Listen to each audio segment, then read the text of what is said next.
Hold on a second. Use that kind of language, like feet held to the Maoist flames. And then I know that you talk a lot about polarization. Don't you think that's adding to the polarization? Like you're talking about Mao and you're invoking this idea of fire, serious communism. Isn't that a little bit severe? I don't think it's any more severe than starting with the assumption that I'm part of the alt-right. Hey there, Mug Clubber and or YouTuber. We are introducing a new segment today.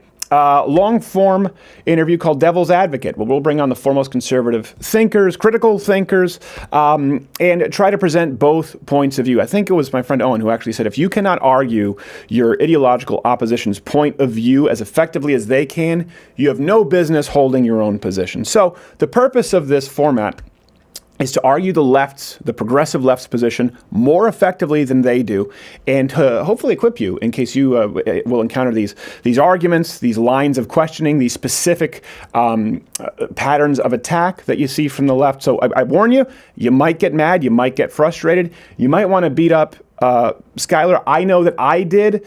These do not represent my views at all or the views of anybody at Louder with Crowder unless I don't know about it. Enjoy Devil's Advocate with Dr. Jordan Peterson. Devil's Advocate With Skyler Turden. All right, I am your host, Skyler Turden. This is a segment where we take on the biggest right-wing personalities on the web, out there sort of in the cultural sphere, and challenge them, hold their feet to the fire to see if their ideas hold water. And our next guest is very popular, so very noted fascist, super popular internet personality. You can take his personality quiz, I guess, at selfauthoring.com. His book is 12 Rules for Life, is available at places. Jordan Peterson, thanks for being on the show, sir. Thanks for the invitation there, Skyler. Yes. So let me allow you to sort of establish with people who aren't necessarily familiar. You've made it your main goal to be an advocate of free speech, particularly speaking out against restrictions thereof. I know it started, you sort of rose to notoriety with Bill C-16 in Canada.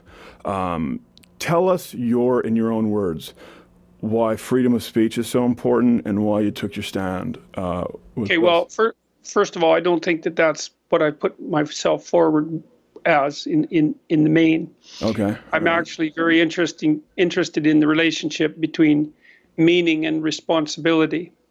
Okay. And so I think that my books and my lectures are mostly devoted towards that.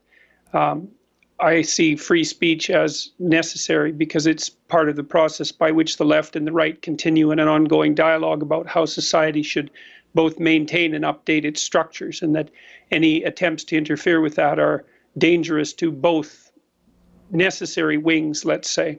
Okay. And in Canada, there was a bill passed a year ago in May, Bill C-16, which purported to do nothing but extend charter rights and certain protections under the criminal code to transgender people. But that isn't how I looked at the legislation. I thought it was a piece of compelled speech. And the justifications for doing that were very thin.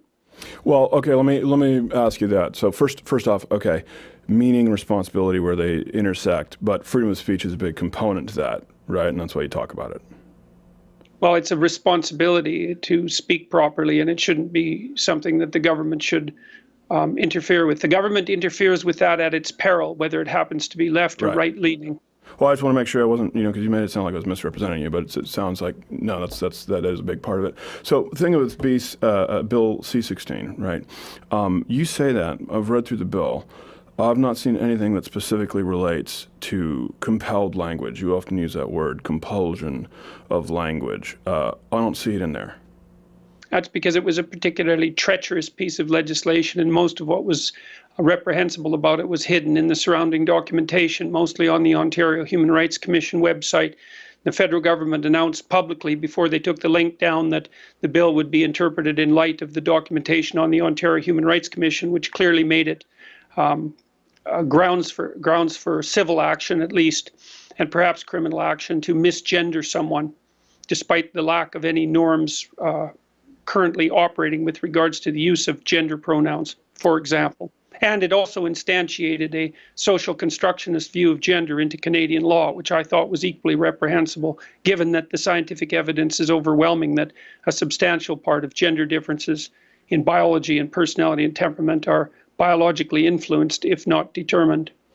Right, and I know then we can get into sort of this biological determinism I know is really popular with the alt-right and in that sphere, but it sounds to me like what you just said, before we move on to more freedom of speech and the meat of some of your other topics that you discuss, sounds to me like you're talking about a potential interpretation of the law provincially, but that's not what the law said, and considering that's like the catalyst for you, here's this rock star on the right, don't you think that's a little important?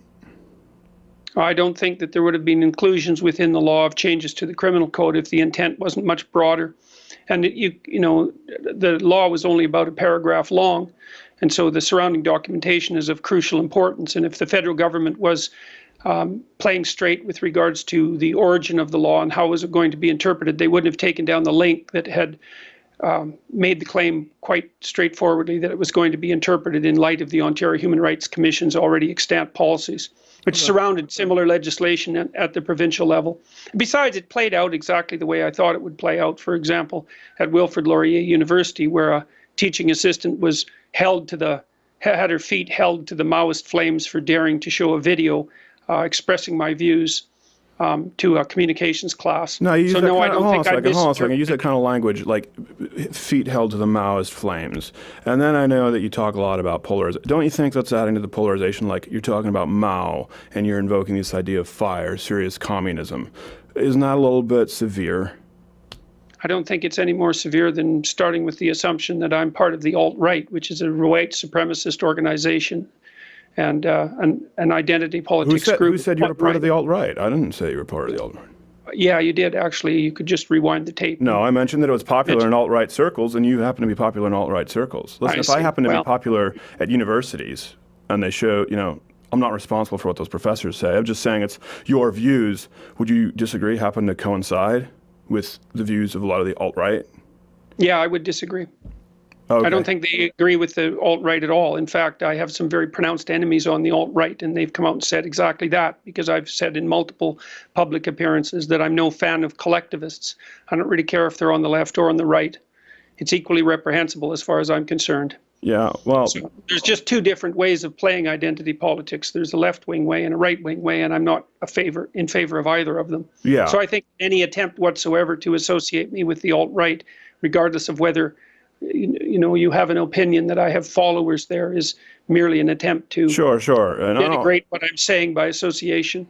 Well, I don't want. Listen, that's not what I'm trying to. I was mentioning it is popular. These are popular in the alt-right circle, but they do disagree. What's your evidence for that? But no, you're right. They do disagree with you, and largely because you're Canadian. There's a split there with American alt-right and Canada. But let me go back to what you were just talking about here. Sort of, you mentioned biology. Now, let's say that I agree with you, right? Biology, and it's a big determining factor in gender. Let's, for the sake of argument, act like gender and sex are the same thing. I'm assuming, obviously, you haven't really familiarized yourself with Simone de Beauvoir or Judith Butler, but that's cool. So familiar enough. Well, yeah, okay, familiar enough, and that's the danger Especially with a lot of Judith Butler. Yeah, well, that's the danger with a lot of people. They're only familiar enough. But let's assume that it's correct, okay, and that biology determines gender. I don't think we would disagree that transgenders have been the victim of hate crimes at a disproportionate rate, and this is the complication that I think a lot of right-wingers miss. They see it; they're very reductive. Permitting absolute freedom of speech, it silences other people's free speech because it allows people to bully victims into silence, and then you have freedom of speech if it's blanketed. Actually reduces the totality of free speech because of minorities who are afraid to speak out. Is that a problem that you agree with? Well, there's no doubt that speech can be misused and commonly is. The question isn't the issue. The issue is who's going to regulate it. And the answer to that is minimal regulation, because it's such a fundamental part of the ability to think and orient yourself in the world. And so it's perfectly reasonable to point out that free speech can be abused and has been in the past, but then the devil's in the details. Right. Say, well, it's been used to oppress minorities, well, also to free them. We might point out the left wing was a tremendous advocate for free speech right up until, I would say, 5 or 6 years ago, partly because people who are oppressed need free speech above all else to make their claims heard. I mean, that's always been the fundamental. But that's not how it's playing out. That's well, it's not how it's playing out for 5 years. I don't know what the hell that has to do on the broader scheme of things. You can be sure that any restrictions that the left manages to put on free speech will immediately be co-opted by the right. So it's an extraordinarily foolish game. And there's an issue that's even deeper than that, which is, well, we've already agreed that speech can be, let's say, harsh and divisive and oppressive, all of those things. Who's going to regulate it? Whose hands are you going to put that power in? Well, here's the thing. I think you do this a lot, and people on the right do this a lot, where they sort of act like this government is this far-off entity who makes these decisions in Washington, D.C. Listen, it's us, right? We're a democracy here in the United States. People vote in their representatives. So the government is us. I pay my taxes. I get water that comes from my tap at the same speed as I get access to the freeways as anyone else. We do agree, when we live in a society, that a government has certain control. I mean, we don't complain about other regulations, and this is where I think we complain about any regulation that transgresses constitutional rights, and the right to free speech is probably the primary right, at least in the U.S.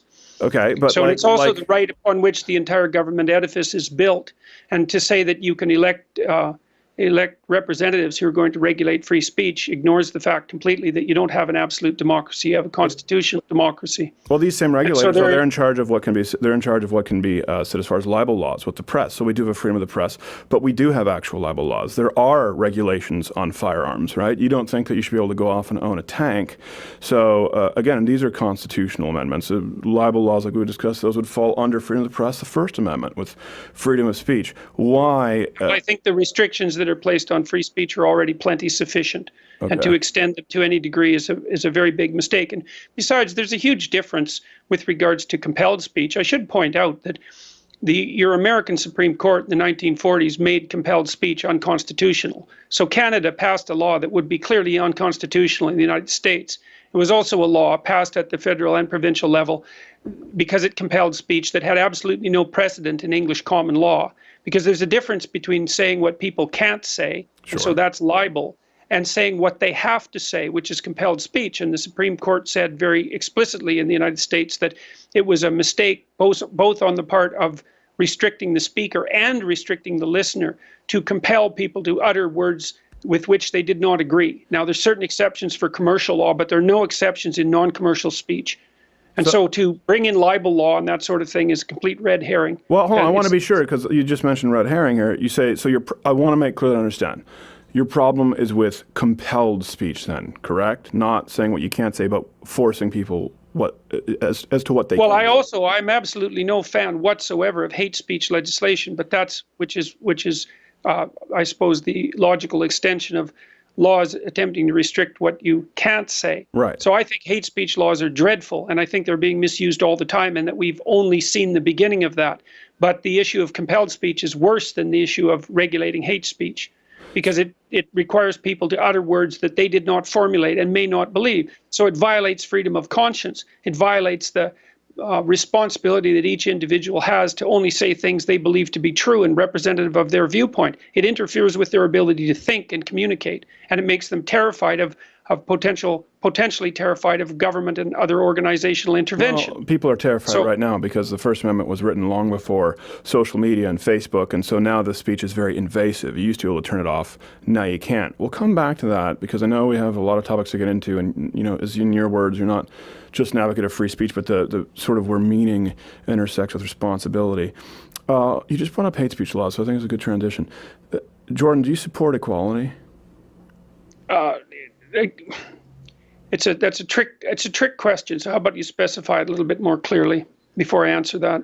Okay. Do you support equality of race, gender, sexual orientation? Same objection applies. Define equality. Equality of opportunity for sure. Equality of treatment. Not in the least.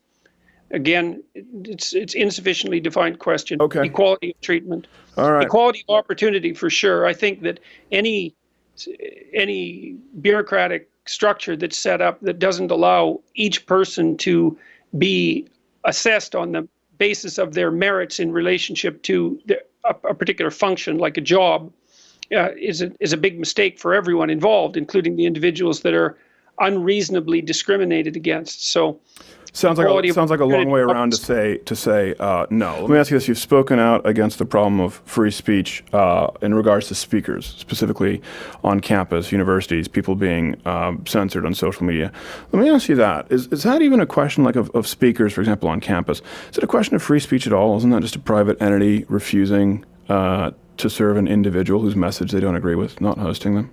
Well, it's certainly not the case in Canada because the universities are public. Okay. And that's also the case in many universities in the United States. So, and then with regards to the private entities, I suppose it depends on why they're doing it and under what pressure they're operating. I mean, a typical trick now is to charge the individuals who are coming to campus outrageous security fees to prevent them from being able to speak. So there's plenty of what would you call it?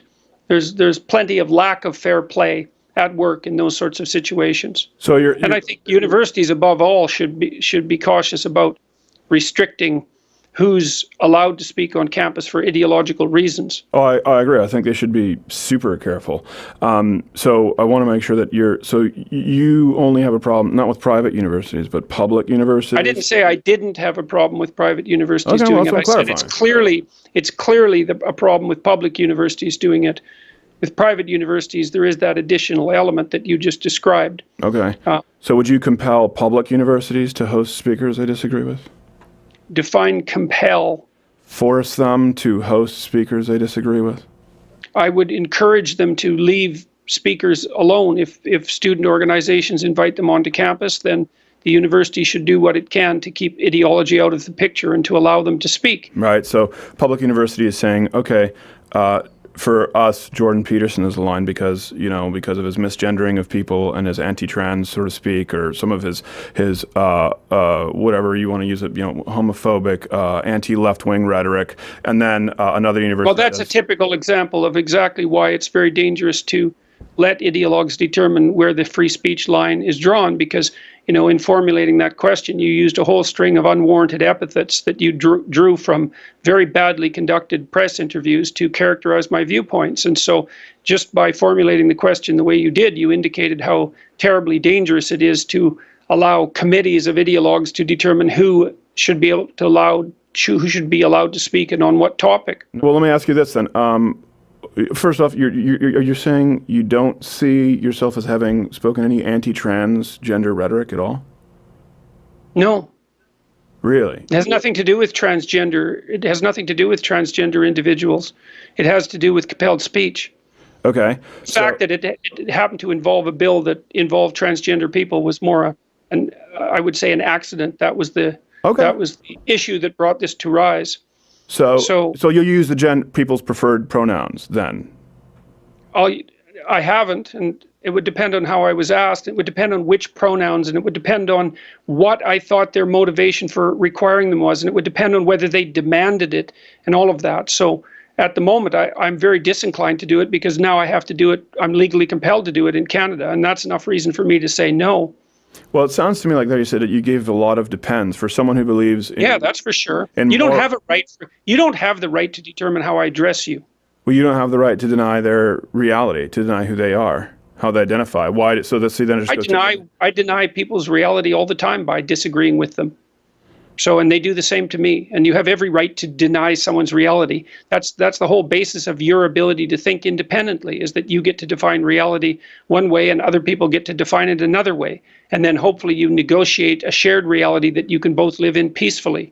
Well, that's my point. So that's a completely specious argument. Well, no, that's my point, is because for someone who does talk about moral absolutism to some degree, in this case, there are a lot of depends. And for example, if a black guy said, hey, I'm black, you can just say, no, you're not. And then can you use racial epithets or what he considers racial epithets? I mean, because people in the trans community... Can I? Of course I can. Whether I should or not is a different issue, and whether or not it should be illegal is a completely different issue.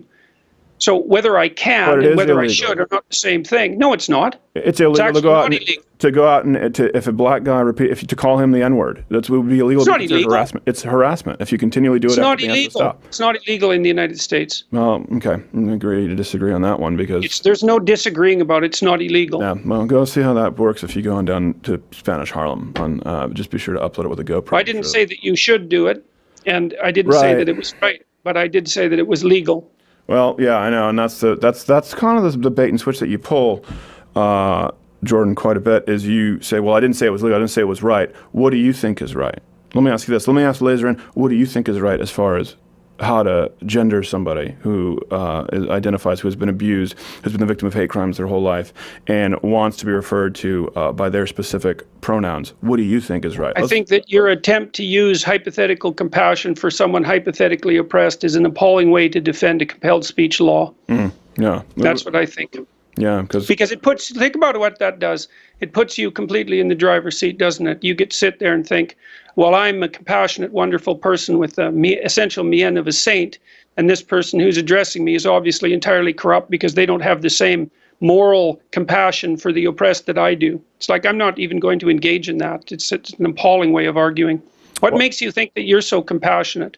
What makes you think that you've got all the right on your side? because I'm the only. So you don't think there's anything dangerous about the government attempting to produce compelled speech legislation on the back of hypothetical compassion? You can't see any way that would go wrong? Well, I'll talk about you. Then you're not thinking. You just talked that about sort of thing's gone wrong many times in the past, and you're using your mask of compassion and care for the oppressed to justify whatever actions you want to undertake. All right, listen, I let you go here. You talk in paragraphs around in circles. Now you're misrepresenting me. I didn't say that at all. I didn't say that I don't see any problems with it. I think I'm the only one in this interview. You haven't pointed out any problems with it so far. Well, I'm also the only one who hasn't condemned compassion in any way, shape, or form. And compassion needs to be condemned in many, many ways because people use it as an unthinking marker for moral virtue, and it's not that at all. I understand that it can be subjectively condemned, but I'm saying there's one of us here who has advocated it as a virtue, and I think you do well to include that in your rhetoric. This is an opinion. Yeah, well, I don't buy the idea that compassion is a virtue. And I don't think that it should be arbitrary. I'm talking about people with, again, the government these are elected officials, and we elect the most qualified people for the job. You cannot elect someone who's the most qualified for the job and then decide that they don't have the authority that you've granted them as a voter. Yes, you can. That's what a constitution is for. That is what a constitution is for. So yes, you absolutely can. The Constitution puts limits on the power of the elected representatives, and partly that's to protect the rights of minorities. And one of the most fundamental rights that minorities have is the right to free speech. It's absolutely unbelievable that the left, who hypothetically are standing up for the rights of the oppressed, are daring to challenge the supremacy of free speech, because it's been the fundamental weapon that people who are dispossessed have used against power structures since the beginning of the right itself. So it's unbelievably short-sighted.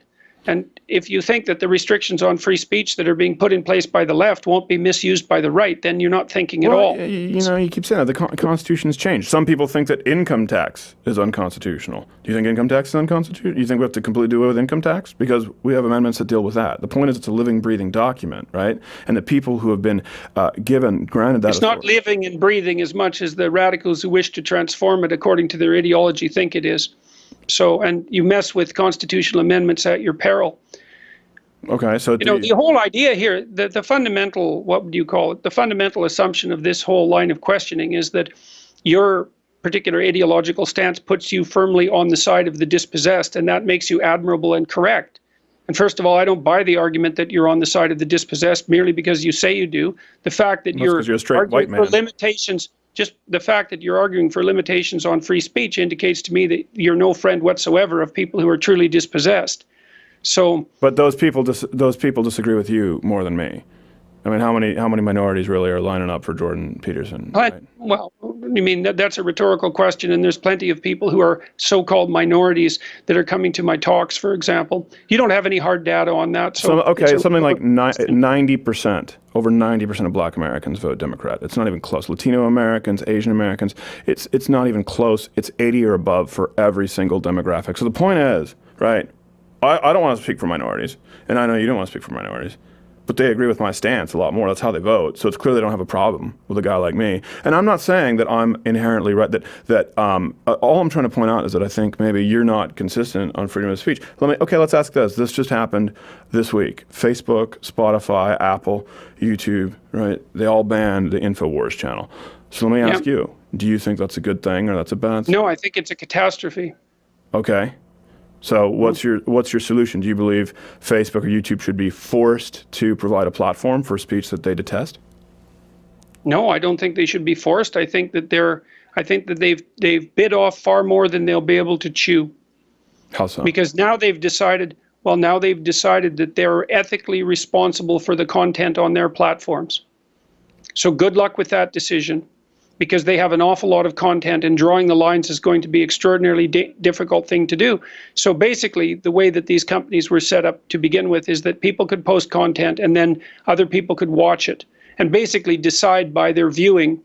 They could value the content by their proclivity to view. And now they've decided, as a consequence of this decision, that they're going to be in the business of arbitrarily determining what should and shouldn't be presented for public viewing. And they'll never run out of decisions to make. You know, lots of people who were watching Alex Jones didn't agree with him. They were just keeping an eye on him. So, like, I watched Alex Jones from time to time because I wanted to see what the radical conspiratorial right wing was up to. Right. Yeah. And now that's not possible. Now they're driven underground. Way to cover your tracks with your browser history. I appreciate it. Let me ask you this.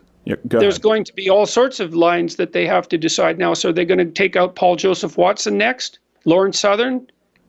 I mean, where are they going to draw the line exactly? Okay, so if it's against their terms of service, isn't it within their domain to revoke the channel? What's the solution? Of course it is. I didn't say they couldn't do it. I said it was a bad idea. Okay, so you're not. That's not the same thing. Okay, so you don't have a. So, I think it's. Go ahead. Well, I think that they've. I really do believe, and I'm sad about this. I do believe that they've bitten off more than they can chew, and that it's going to be. It's one small. It's a warning sign with regards to these media conglomerates that are attempting to produce large-scale public discourse, because now they've taken the role of censor onto themselves, and they'll find that that's a never-ending role that produces endless trouble. They've got themselves into endless trouble, as far as I'm concerned. And from a perspective of a clinical psychologist, I would also say the worst thing you can do to someone who's paranoid, the most ill-advised thing you can do to someone who's paranoid, is persecute them. Yeah. So now that, I mean, Alex Jones is always talking about, the little I know about him, he's always talking about conspiracies of one form or another. And now what has all the appearance of a conspiracy between 4 or 5 very large media conglomerates is aimed squarely at him. So all the people who are watching him, who are conspiracy-minded and somewhat paranoid, are going to think, well, Jones must be onto something, because otherwise these big conglomerates wouldn't have clamped down on him. No. It's a very, very bad idea, and millions of people watch him. So these are people who thought that Podesta had an underage sex ring in a pizza parlor. So I don't really think that this is necessarily the straw that broke the camel's back. It sounds to me. So I want to make sure that I clarify. Are you not amongst the people who believe that these big platforms like YouTube, Facebook should be treated like public utilities? Because there are a lot of right wingers who do believe that, like phone. Yeah, I think they should be treated as public utilities, because otherwise they can't exist. Because there's no possible way that these corporations can handle monitoring their content. There's too much content. So they'll run out of manpower to make the decisions. I mean, so Alex Jones is now being banned. What do you think about people who've interviewed Alex Jones? Should they be banned? That would include Joe Rogan, for example, because he interviewed Alex Jones. Yeah. So should we ban him? Well, and if not, why not? So you think that Facebook, YouTube, Google, these companies that, basically start up in garages, these tech startups, invest millions of dollars and they grow to become successful, and then you support the government stepping in an authoritarian fashion and telling them who they have to allow on their platforms? I didn't say the government should step in. I said that they made a mistake by deciding to act as censors, and that they'll pay for it. I didn't say anything about anybody stepping in and changing it. I said it was a mistake. Well, if they're to be treated like public utilities, then that would be the government stepping in, because right now they're not. Well, if they were to be treated as public utilities, that would be a transformation in the way they were regulated. So that really doesn't have anything to do specifically with the Alex Jones issue. Well, I'm just saying you would support it. You would support it. Okay. And let's reverse the question, because I'm the one having to come up with all the complex answers. All right. Okay. So how would you propose that these complex corporations decide which content is acceptable? Exactly. no. How would you propose that? Exactly, I would propose it. I don't think there does Yeah. need to be a proposal. I mean, I think this is where actually I would be on your side. Let the free market decide, and the free market is YouTube and Facebook. And if they don't want to host content, I don't think they should be forced to host content. I don't think they should be compelled to host content. Well, obviously they shouldn't be. That's not the issue. The issue is how are they going to go about making the decisions, and how are we going to be sure that that won't go dreadfully wrong? I mean, obviously it's the case that censorship can go wrong. You certainly see that in places like China. Once you start with censorship, how do you have any idea how you're going to put proper boundaries around it and decide who's acceptable? You're either going to let your listeners decide that, or you're going to decide it. And then you're going to find out that you've taken on a huge weight of decision making that you can't handle. Maybe I'm wrong. Maybe that won't happen. But it's certainly, I would be very loath to decide what needs to be censored, because the number of decisions I'd have to make would multiply beyond end. Well, I'm not saying let any specific individual decide. I'm saying let the free market decide. If people don't want Alex Jones on YouTube, then YouTube doesn't have to provide it. If people watching YouTube don't. I already agreed that YouTube doesn't have to provide it. I said it was a mistake to engage in censorship. Sure. Just because people are allowed to do something doesn't mean it isn't a mistake upon occasion. So I'm not asking for government regulation. And the idea that transforming these corporations into something approximating utilities would be a form of regulation is really and what would you say? It's an ill-formed way of posing the question. It's a matter of classification. Do you think that Alex Jones should be able to use a phone? I do think Alex Jones should be able to use a phone as long as he pays for it, as long as a phone company wants to offer him their services. Right, so the phone company offers everyone equal access to the services regardless of content. And I presume you'd object if the phone service started to decide that conversations shouldn't be allowed to occur. And so you can make a reasonable argument that these large-scale media distribution companies play the same role, but on a larger scale. It's not necessarily the case that it's an argument without flaw, but it's a reasonable argument. But I don't think that there's any real alternative.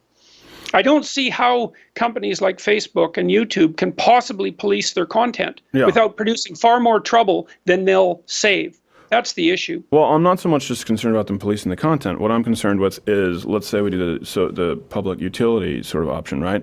What I'm concerned with is the free market will be able to provide alternatives. You know, Alex Jones can go there.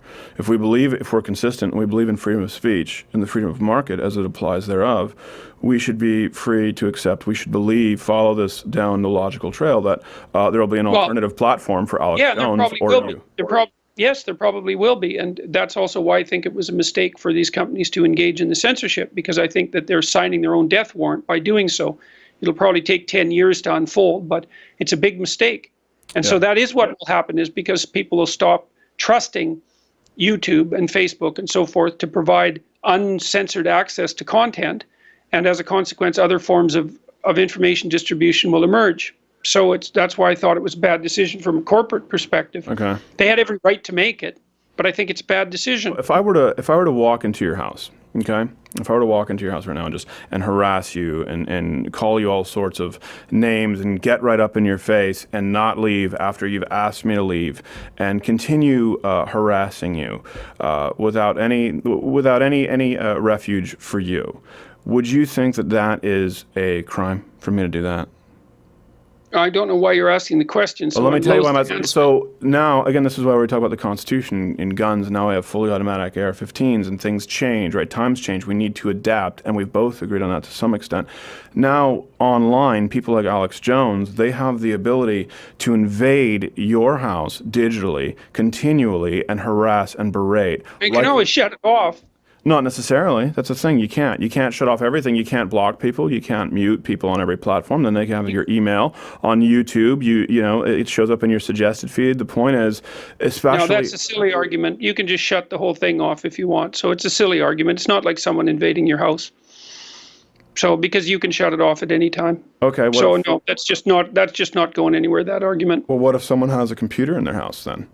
If they have a computer in their house, then it means that someone can invade their house that way digitally. There's no way to find a space away from these, particularly people like Alex Jones, most egregious offenders, right, who spread conspiracies and effectively lead to doxing of people. I mean, that's just... Well, a lot of this, the thing is too, it's again, the question is more fundamental. Let's assume that it's a bad idea for poorly supported conspiracy theories to be formulated and distributed. Yeah, let's assume that. Yeah, fine. Well, we don't need to put it in air quotes. We could probably both assume it. The question is, what should you do with people who are doing that? And the one answer is, well, do what you can to silence them and drive them underground. The other is let them talk and let people make up their own minds. And my sense is that people are wise enough to listen to people of that sort and decide that that's too extreme.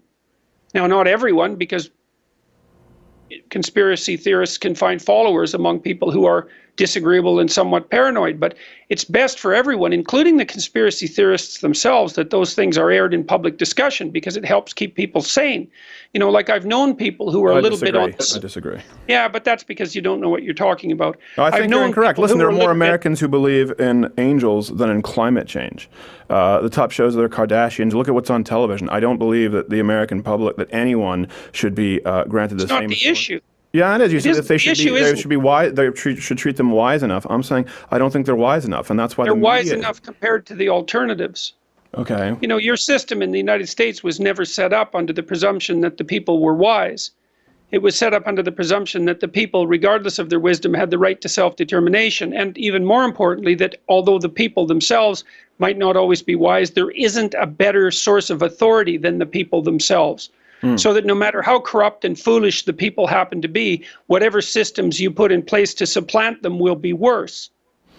And so I think that, and you might not believe that, but that's fine. But that is the founding principle of the American system. I don't believe it. No, that's fine. You don't have to believe it. I don't believe that Alex Jones and anyone with a Facebook page is, for example, as qualified and as safe for the American public as Walter Cronkite or people in the Senate and House who are qualified to make these determinations. I don't. That's just a disagreement. But I'll let people, It's not just a disagreement. It's actually a disagreement about the fundamental structure of the entire political system, because you think that it's possible to produce banks of experts of one sort or another who can supplant the fundamental will of the people. And I think that that's a very bad idea. And I think that history shows that that's a bad idea. At least with democracy, it tends to be self-correcting. So if people make egregious errors, they correct them in the next election.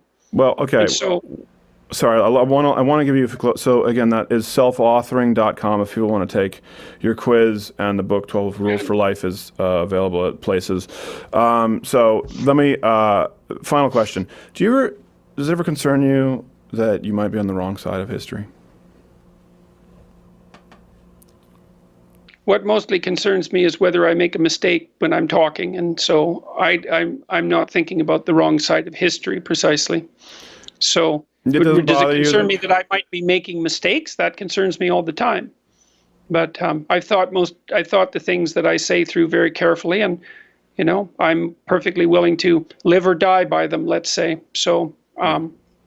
Well, I ask you that because we've gone through a litany of using people's preferred pronouns, the idea of compassion, neither of which do you support, and then we've gone through things like Alex Jones and extremists in social media, and these are ideas that I wonder if you constantly finding yourself defending just bad people, and even if you're not one, if you mostly what I find myself doing is being supported by a very large number of people, and being, what would you call, put on the spot in various uncomfortable ways by a tiny, noisy minority of radical collectivists. So that's mostly what I feel, or mostly what I experience. Isn't it wrong side of history. Isn't it your buddy Shapiro who says facts don't care about your feelings? So if that's how you feel, I'm sorry, that's not my intent here. But again, that is selfauthoring.com, 12 Rules for Life. Dr. Jordan Peterson, thanks for taking the time. Listen, man, I mean, you have your point of view and I have mine, and there it is. Hey, if you like this video, subscribe, but that doesn't really mean a whole lot, so you can hit the notification bell. I know that Skyler was incredibly unpleasant with Dr. Jordan Peterson. I wanted to kick his ass, so I get it. Subscribe, hit the notification bell, join Mug Club, or watch one of these other videos that could be playing in a box somewhere. Maybe YouTube's banned it at this point. Who knows? Who knows?